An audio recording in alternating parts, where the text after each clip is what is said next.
Hi guys, once again this is Lisa, and for today's video I will be talking about the Cocolos culture in our country. As you already know, I am from Dominican Republic, and for those who doesn't know specifically what Cocolo means, no worries, I'm gonna explain it. So first of all, you know that our country has been, let's say, influenced by many cultures. So we have French, Spanish, English, Haitian, and many other cultures. But this is not something that we usually talk about because like people only see like Dominicans are very happy, they are very nice people, and all of that. Yeah, that's true. However, the origin of all of that comes up with all the mix of all the cultures that pass through our country. So, going back to the topic of the Cocolo thing, we have this, let's say, this tribute that came from the islands nearby. As you know, like Dominican Republic is a country that is in the Caribbean. So we have the little islands around, and they are called Antillas Mayores. So the point is that we had like people around 1895. We had people coming over to our country to stay because they had a crisis in their country and they were not able, like to survive over there.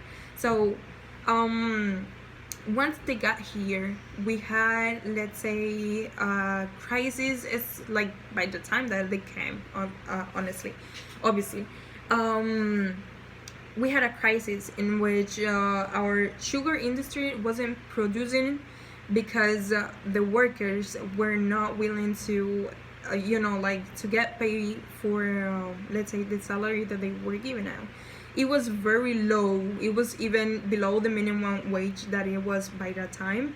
And once the Afro-American came, since they were black and they used to speak another language other than Spanish, because we most of the time been speaking Spanish, they decided to call them Cocolos because we had Haitian people that were black and speak another language, and we had this new group of people that came, and we didn't know specifically where they were from. So by that time, when they started working, they started immersing in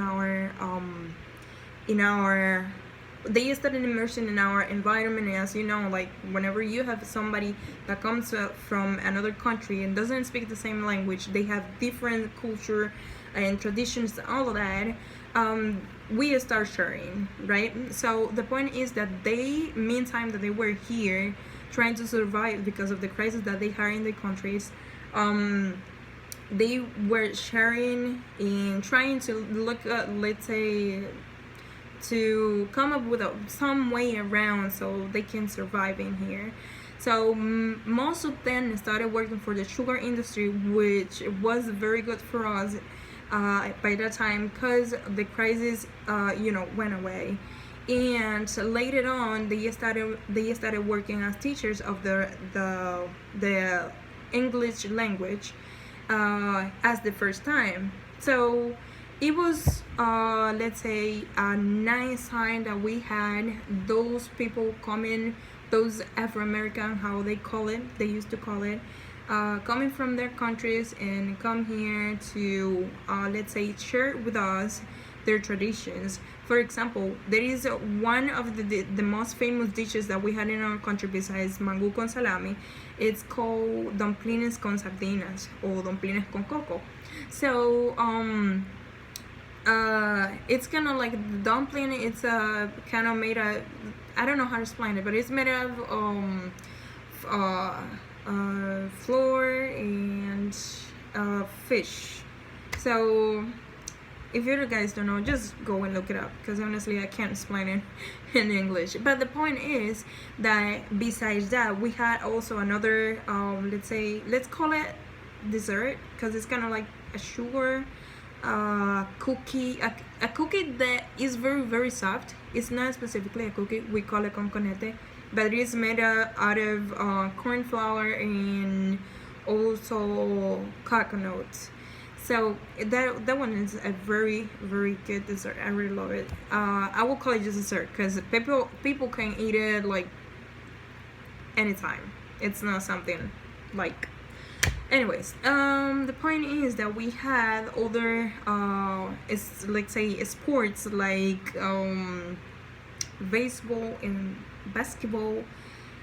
They were the ones that introduced that here to, not specifically introducing it because they like we have people also playing it, but it was more destacable. I don't know how to explain it. It was something that actually marked that time because they started doing it. So we had other traditions like that they shared with us that are still alive with us, although they were not here. Like they stayed here for a while and they left, most of them. Some of them stayed living here, but like it wasn't the same. So one of the things that they shared with us, it was English. They were the first one introducing English in our island. They also had like some kind of groups called Los Guloyas, that they were like a group dancing group, whatever. And they had like a very typical rhythm that they used to, like it was kind of influenced by African style. So they had that in here, and probably part of our traditions that include that is, like influenced by the Africans and also by them. Also we had like the dishes I already mentioned, the dumplings, conconetes, also yaniqueques. They were another. They was another name for the English one, that it was Johnny Cake or something like that, for those who knows. So good for those who know. So anyways, we had also the church, Protestant church, introduced when they came. So guys, thank you very much for watching. This is all what I could share at this time, and thanks very much for everything. That was all. So bye.